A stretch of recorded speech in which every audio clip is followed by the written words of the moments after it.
Hello बच्चों, let us read the question. The question says population explosion means A. Sudden loss of population, B. Reduction in biotic potential, C. Sudden increase in old age population, D. Tremendous increase in overall population. So the key concept involved in this question is the knowledge of population growth. ठीक है, यहाँ पे हमसे पूछ रहा है कि population explosion का मतलब क्या होता है. एक्सप्लोजन का मतलब अगर हम लिटरल टर्म्स में देखें तो इट इज धमाका, राइट. तो यानी पॉपुलेशन का कुछ बहुत जल्दी से क्या हो रहा है, इंक्रीज हो रहा है. पहला ऑप्शन पढ़ते हैं, सडन लॉस ऑफ पॉपुलेशन. नहीं, सडन लॉस ऑफ पॉपुलेशन को हम कहते हैं पॉपुलेशन क्रैश. ठीक है, इस टर्म के लिए हम यूज करते हैं population crash. B is reduction in biotic potential. Biotic potential is a maximum reproductive capability.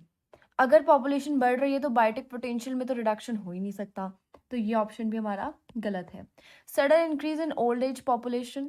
नहीं, old age population population explosion में नहीं आती. It is basically the overall population. उसमें हर एज के इंडिविजुअल्स क्या है, आपके इंक्लूडेड होते हैं.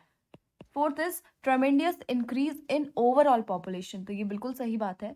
ठीक है, पॉपुलेशन एक्सप्लोजन इज सडन, मैं कह सकती हूँ सडन